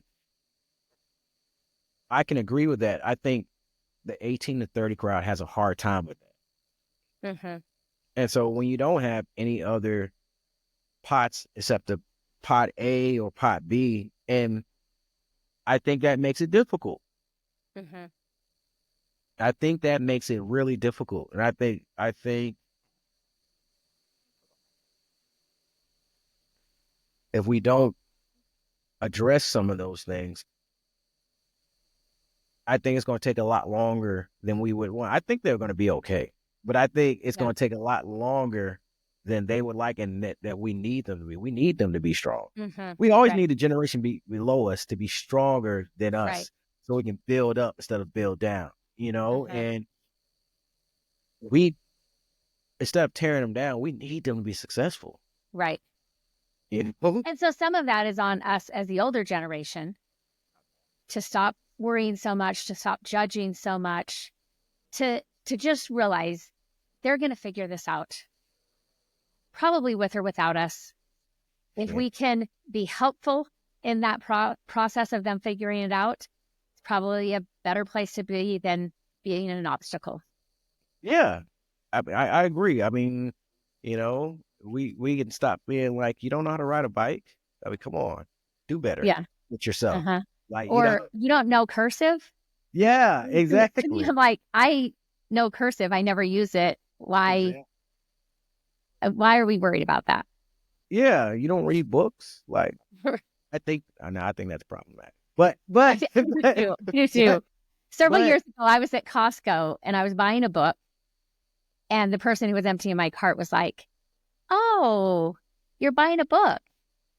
And I'm like, "You have a whole book section." And he's like, "I just don't see very many people buying books." And I was like, "Oh, that's kind of a problem." oh, I see it all the times. Like, I try my best not to, but I still, even though we talk about it, I still find myself doing it. Cause like when I was growing up, I liked all the music my dad liked, Mm-hmm. So if I was in the 80s, even if it was past music, I was listening to Earth, Wind and Fire and a lot of Mm-hmm. folk bands and I was listening to jazz, Miles Davis, and I was listening to like, Blue Eyed Soul, Hall and Oates and stuff like that. I liked music that my parents liked. And you can see that being lost now. Like kids don't want to listen to like what I listen to. It's just a changing of generations. And I Mm-hmm. think our first thoughts is to criticize that, to bring it back around Right. and to be like, your music doesn't have no soul in it. You don't understand. This. Where's all this? I'm definitely guilty of that. But when you're talking about it, you're like, maybe I should handle that differently. Like, what if I Mm-hmm. actually like attempted to listen to what I was Mm-hmm. telling them that is trash and try to figure out like what are they getting out of it? How do they, Mm-hmm. how does it make them feel? Right. And talking about those things. I don't think it has to be a 3,000 page book written about how we can reconnect with those generations that come behind us. I think it's always been a very simple thing, like Mm-hmm. listening to them, trying to Yeah. trying to understand that their fears and their nightmares are their reality, and Mm-hmm. empathizing with it rather than showing it away, Yeah. and trying to engage more with them. Like Yeah. we're the ones who are stiff, who don't want to change. Right. And just Right. like generation before us was stiff and Uh-huh. didn't want to change, like we're the ones who are like, well, you need to get better. You need to be like us. You need to toughen Yeah. up, Yeah. you know? Well, and even to say, like, some of your concerns are some of my concerns, Yeah. Yeah. The and message. making them feel like I care about the world that I leave behind to you. I care about the world that you inherit. Yeah, definitely. But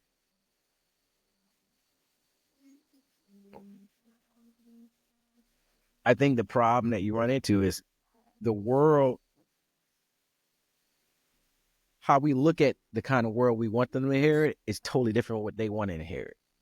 Mm-hmm.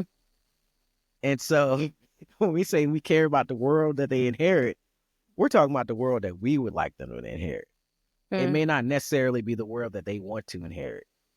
And I think that is hard, or Sure. at least But you if really, you're talking to them and listening to them and they're bringing up concerns and you agree with them, yeah, that is a concern. And m- me and my generation, I also am concerned about that. yeah. Instead of like lecturing them about how we know what the world should be when they inherit it, like actually listening to them and then saying, like, yeah, that's something I am aware of, I want to be aware of. Yeah, many would just say you just gave me a therapy session when you were like, instead of lecturing them, I'm like, broke out in eyes. I'm like, who you been speaking to, Jackie? like it's a secret intervention. Instead of lecturing them, I'm like, uh-uh. Yes, you're right. You're right. 100%. I think the lecturing is built in for some of us. Yeah, yeah. I mean, for sure, that's what we got, and Yeah. that's what we know. And we Yes. can even see that, like, there was some value in the lectures we got or the scoldings that we got. 100%. I'm like, I feel like I'm very knowledgeable because of those lectures. Yeah, yeah, I didn't like it at the time, but I feel like in the Mm-hmm. long run, it helped me. So you're thinking that you're doing good by doing so, and we're not realizing that this generation is slightly different, Mm-hmm. and you could be Right. doing And they more don't harm. want unsolicited advice. No, They, but if you're listening and joining their conversation, not as somebody who has answers, because let's be honest, not all of us have the answers. So if you're listening and being part of the conversation, I think they're more likely to give you an opportunity to weigh in. I think you have to be careful with how you weigh in or what you weigh in on, because they might not give you a second chance to weigh in. right, right. And so, yeah, I think that's the overall problem. I agree with you. Like trying to understand that generation that's 18 and 30, and Mm-hmm. I think we're victims of instant gratification also, where we want to see movement out of that generation. We Mm-hmm. don't know if they become the greatest generation. We don't know if they figure this out, and then in the next 10 years, when we're in our 50s and 60s, and in their late 30s and 40s, they're rock and rolling. They're Mm-hmm. getting everything up and running. They figured out how to mix the blue collar and white collar. They've done all these different things. We don't know because we're used to that movement happening soon. Yeah. We're used Yeah. to we're seeing that right there. We don't know what's going to happen. We Right. want instant gratification also. We're Yes. Yeah. We victims are of that. too. Mm-hmm. Yeah, I definitely. remember when my kids were in elementary school, and you were talking about one of the things you miss living in Houston is the Four Seasons. And so, Look, when it living gets to in that, yeah. Yeah, when go it ahead. gets to that place of like, it's cold in the morning, they need a jacket or a coat, but it's too warm in the afternoon and they have a jacket and coat they have to bring home with them, right? And I remember my kids complaining about that. And I'm like, yep, that's true. And the one was like, well, could you do something about this? And I'm like, uh, well, no, like I can't. But I was also like, yeah, maybe this generation is going to figure out some things because they're just not like, I would have never even complained about that. No. It was just how it was. But not only were they complaining, they expected me to do something about that. And so I'm like, maybe this generation's actually going to do way more than I would have even thought about because I was just accepting, not Oh, even bothering to complain about something. 100%. No, we didn't complain about anything. Mm-hmm.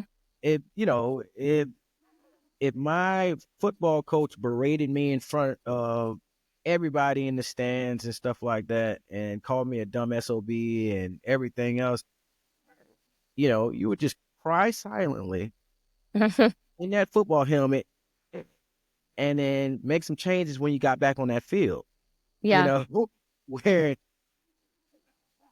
they're not going to take that kind of scarring no more. And Mm-hmm. I think what I'm trying to figure out is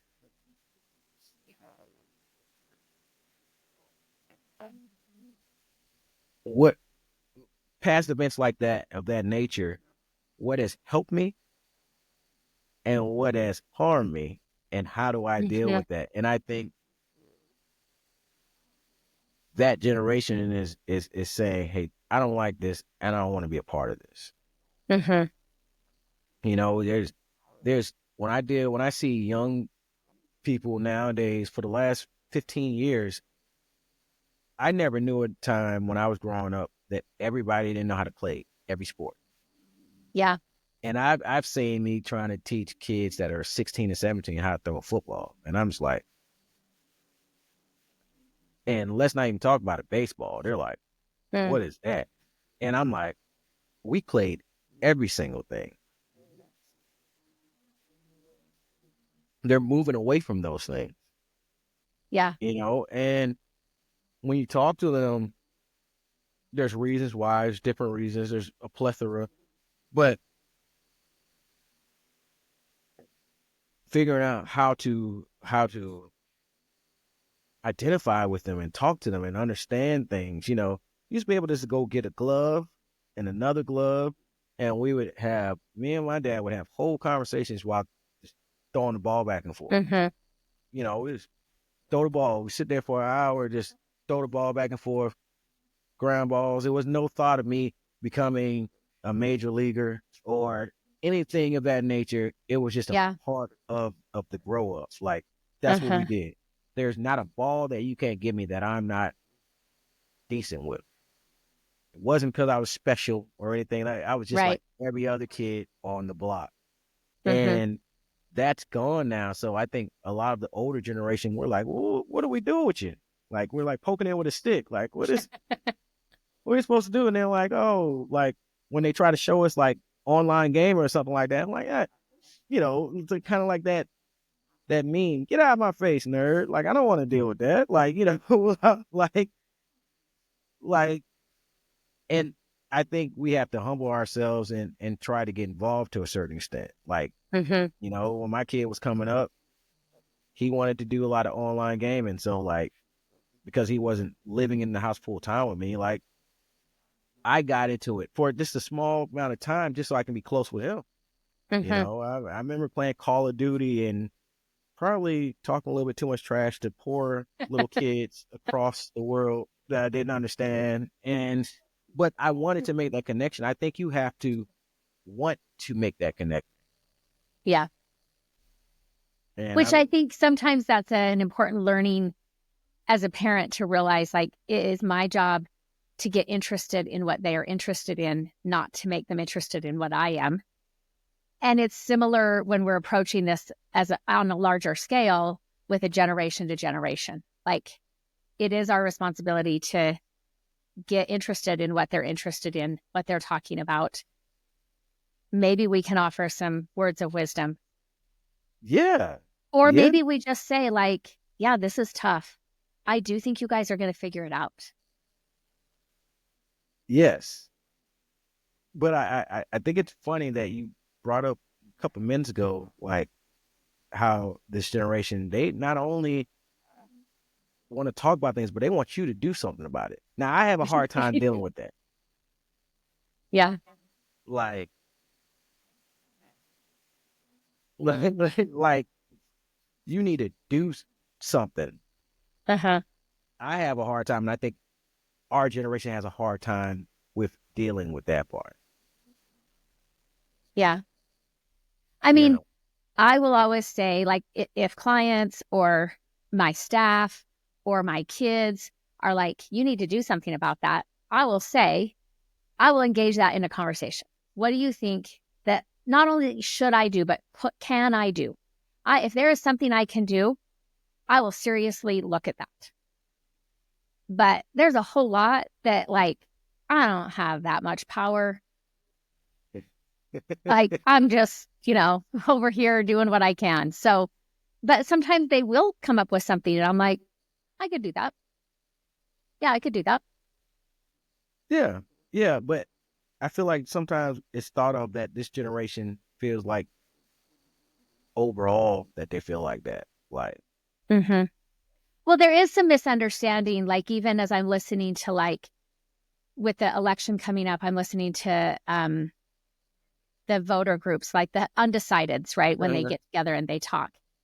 And some of them are pretty uninformed. I mean, I think in general, we don't do a good job teaching citizens of our country how our government works. civics. So there's a lot of misunderstanding about what a VP could have done or could not have done, what a president is actually able to do, and what they cannot do on their own. Like, the president cannot make all of these things happen on their own, at least not operating within the rules that our country and constitution have set up.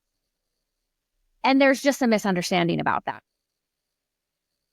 And so, sometimes there is, like, an opportunity to maybe do some education, and, how we approach that might depend on whether or not they listen to us. So yeah, I think helping them understand, like, well, I think there might be some misunderstanding, which, to be fair, I've had that misunderstanding. Maybe not exactly their same one, but, like, sometimes our government is confusing. 100%. And I would say that that's our fault. Yeah. If the generation below us, or even two generations below us, are uh lacking, just the understanding of what we would say basic civics is, Hmm. that's our fault. Yeah. And I think what we'll do is we'll be positive on certain things and not think about what that's going to look like down the line. So like Hmm. when our well, all the presidents have been men, so I could say when our guy is Yeah. in place and the world seems a little brighter and we're doing well financially, we're doing well with costs and stuff like that, we tend to say, look what I helped do. Yeah. Right. My president is here and we're out of crisis and everything amazing is going. Uh-huh. And when it's a guy that we might detest or don't care for or don't agree with, and positive things, if there are positive things from just overall things that a president can't really touch, is Hmm. happening during that time, we're like, well, it doesn't work like that. Hmm. And the kids are calling bull on us Yeah. because Yeah. the whole time I was growing up, you were saying that this president is the cause of the greatest time in the history. We went from a depression to this, and it's amazing, and look at how great that person is. And the moment that it was a person that we can't stand came in place, and some of those things were still happening or it was still surging, we're like, Hmm. it doesn't work like that. You need to know Yeah. better civics. And they're like, no, no, no, no, no, no, no. You Yeah. don't get to do that. And it's frustrating to me. Hmm. But kids will tell you, no, no, no, no, no, no. That's not what you were saying. Uh-huh. And so I think if we're going to do that and I think we should do it, I totally 100% agree with you. I think there needs to be more things taught in civics and things that we speak about. We have to be very thoughtful of doing that, being consistent with it, Hmm. because then we look kind of faulty Yeah. and they Right. don't mind calling us out on Hmm. it, and we got to continue with that. We got to, push that. I 100% agree that, we need that more, and that Hmm. a lot of that education is being lost, but I think a lot of that's our fault. Hmm. Yeah. And I hear, especially with this younger age, they don't feel like their vote even matters. And I mean, there is some validity to that. If, there's a handful of states where your vote matters the most. Um, I live in Utah. I don't feel like my vote really matters at all, but I still vote every Yeah. election, every, off presidential election. I still vote. Um, and I've had my kids say, like, why? Like, have you ever once gotten, mom, like what you wanted? And I'm like, no, not in my state, right? Not in my state. Yeah, yeah. And they're like, so why do you keep voting? I'm like, well, I just want them to know I'm here. This is how I'm voting. I'm like, Well, that's because we've taken them further away from history. And yeah, so they don't, when I was born at the beginning of the 80s, end of the 70s or whatever, we were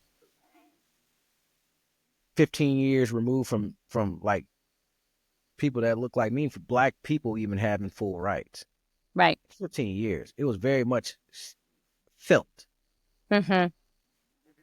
We're talking 50 years, you know, they don't, the kids that, that I'm around, they don't feel that no more. Mm-hmm. They don't, those thoughts, those shows that used to come on PBS, the struggle for women rights, different things like Mm-hmm. that. And they talked about that, and Sesame Street and all those things. That's not in place no longer. Mm-hmm. And so to ask them to understand something that is foreign to them, it's faulty on our side. Yeah. Like you Yeah. said earlier, like we're trying to teach them from our experience, and that is not their experience. Right. So like vote means everything to us because we were around, whether we fought and we were part of that generation before or not, we were close enough to it to feel that fight still, to Mm, feel right. that fear of losing that and what it meant Hmm. and how much it meant to be considered a citizen, a true citizen, and have that vote and be able to put that in, and how that changed for the better a lot of our lives to be able to have that vote and have some kind of Hmm. power into how this country goes and where these roads go through and what towns and how we're Right. treated, Yeah. things of that nature. They don't feel that way. Hmm. That's over with. And Yeah. so I kind of understand them wanting to like kind of like check out. And I don't know how, besides them knowing the history of it, and I know we just talked about lecturing, but I Yeah. don't know how I hope for them to understand it without it. Right. I mean, I do think sometimes it has to be, something that comes across, whether it's a TV show or a movie or something that is touching on that gets them interested, and then they'll start go looking for it. And then you can have those conversations. Oh yeah, I mean, I think like I know my kids. I used to try to have those conversations. They didn't want to deal with it, and it wasn't until I think George Floyd and the Mm, incident that happened with that. They were both like, I think they were turning like 19 and 17, and it was at this point where they were like, "Wait a minute," yeah. Yeah. and they started digging deeper, and they started being like, "Did you know about this?" Like, yeah, I knew about that. Yeah. And this, I this, would this. say that was similar for my kids. Like the George Floyd thing almost like lit something in them that I couldn't light in them, Oh yeah, but it was something they were living through, and it ignited something in them. well, definitely. And every generation has that. It's something about Hmm. being able to see it and Right. the visceral feeling of it. Whether it's the past when you're saying pictures and video of the fall of Saigon and how the war looked, and the Hmm. Vietnam, or it was a past when you're seeing Martin Luther King and team in Birmingham, and you know Boss Hall letting dogs loose on black children, and Hmm. having that picture on every newspaper, so you can't feel like you can stomach your breakfast. Yeah. Like watching a person sit there, lose their life, you know, on your TV, on your pocket phones, Hmm. and Hmm. everything else, and just see him screaming from their mom is a visceral reaction. For Right. me, it was nothing new. Yeah. Right. For Right. me, this has been going on forever. This has been a problem in my country for as long as longer than I was born, but as long as I Right. can Right. remember, I knew about this. But for this new generation who's been further away from it, it was a Hmm. first time for them to sit there and be like, "Hey, something's not right. Hmm. Like, and what side do I feel I'm on, Yeah. and how does that Well, and make I me?" think too, this generation is more likely to be in their, at least in their thinking, more open to differences. Oh yeah, So, and it's many of them think, well, racism isn't here anymore. Sexism, that doesn't happen anymore. But then when they see an experience that's happening currently, then they're like, oh, wait a minute, this is racism or this is sexism. oh Then yeah, all of a sudden it's all of a sudden real, and they want to have conversations about that. and they want to have conversation on that, and I think ultimately they still want to be a good person. I mean, I think you Uh-huh. talk to Right. a white 18-year-old, white 19-year-old whose father is a police officer, and they're like, I feel like that all police officers aren't bad people, and no, I don't like to see a person of any color get choked out to death, Uh-huh. and if I don't agree with defunding the police, that doesn't make me a racist. Uh-huh. And so you see that visceral reaction there, and how Right. they deal with, and what does that group look like, and how they deal with, and they're being told that they're racist, and they're tired of it, Right. and then and you can go down the group, each little different section, and how they Uh-huh. feel about that. Mm-hmm. as far as that goes, and that's coloring their experience Right. and and making their their hard points as they go from 18 to 30 and how they react toward that. Yeah. So all these things are happening right now, and we're like, what's wrong with this 18 and 30-year-old generation? And it's like, Right. you know, if you can chew up 2 hour plus Right. conversations just going on that generation, there's obviously some issues, but I think if we were talking in 1994 right now and we were talking about what's wrong with this generation of 18, 30-year olds, I think we would have a vastly different conversation, but we could still spend the same amount of time Mm-hmm. on that. And I think if we Right. dropped to 64, it would be the same way. Yeah. Yeah. You know, I think we just got to give it time and see where they go from here. I mean, we could be reverting to a simpler time where it is like different cultures, old Mm-hmm. cultures,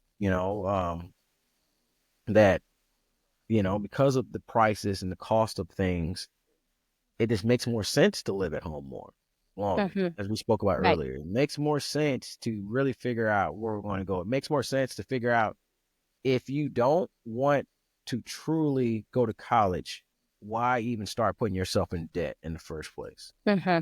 Right. How about you get into the work world and figure out where you want to be in before you actually fully commit just to fail, not walk away without a degree and steal $50,000 or Right. $40,000.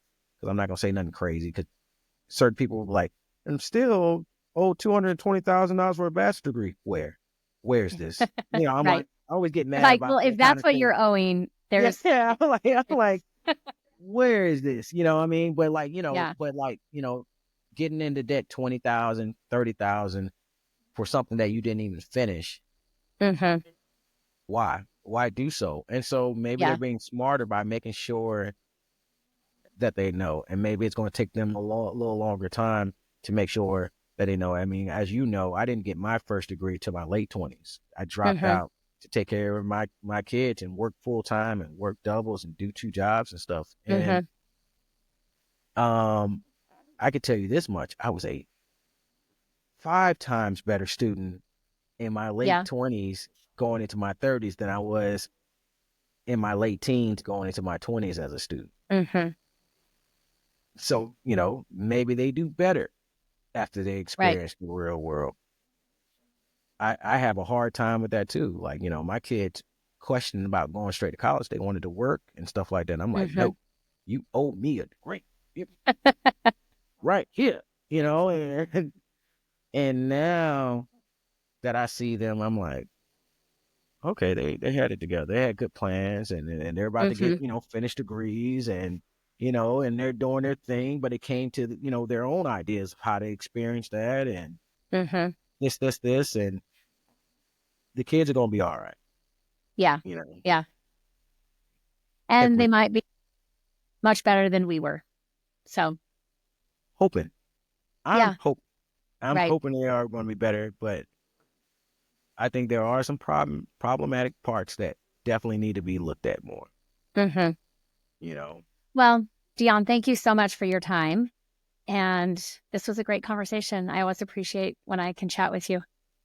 yeah, definitely, 100%. Anytime I've listened to the past shows. I think that it's amazing. I was worried that they weren't going to keep me interested, but I was all interested. Like Oh, okay. your story about your brother in Cologne and stuff like that. Oh, I've yeah. Yeah. always told that. Now that is my story, telling my younger sister in perfume. So like Nice. Okay. I've already stole things. So keep doing the great work. If you ever want to have a great conversation, I would love to be involved. Okay. Yeah. I'd love to Anytime have you you want back. to, we'll do it again. But Okay. thank you for And tell inviting. people about your Instagram account with your art. Oh, I wasn't even expecting that. I Well, mean, we might as well. I my Instagram account with art, I do some art, and that is art underscore super D underscore no art underscore by underscore super D underscore 21. And I just do, I mostly do portraits and stuff like that. It's funny thing about art. I find that it's amazing thing to do to relax and get away from the world. And Mm-hmm. that's why I do it. I do it purely for my own personal pleasure. So not so much a business. I know for most Mm-hmm. artists that's cheating a little bit, but I find that I do better when it's just Coming for something that your I own. like and I Mm-hmm. enjoy doing it. You know, if you want to see some different art or decent art or might be terrible art, as long as you feel something, you know, come on over and you can definitely check it out and like, dislike, speak about it. Tell me it's trash. Tell me it's amazing. All those things we enjoy over there. So definitely. Okay. Well, thank you. All right. Have a good day. All right. See you All later. right. See you Take care. soon. Bye bye. Bye. Yeah. I was thinking throughout my conversation with Dion in this podcast episode you just listened to about this David Bowie quote from his song Changes. And when I was in high school, my senior year, I think I've talked about this one other time on the podcast. I had a high school teacher that was, I would say, influential on me in a positive way. And he had this up on the chalkboard to the side of the room. So not up front where we're all looking, but just written on the side of the room on one chalkboard. And he left it up all year. And so I read it multiple times. And those words had a profound impact on me at that time in my life. And I just wanted to share them again because I was thinking about it as I was talking to Dion. It says, and these children that you spit on as they try to change their worlds are immune to your consultations. They're quite aware of what they're going through. And I don't know that that is less true for this generation that we were talking about than it was for my generation or that it was for the millennial generation. And so I just wanted to share that. At the end of this episode, I want to remind you that your story matters. Remember, there's something meaningful in every chapter. Don't wait to share your story until it's finished. Until next time, Jackie.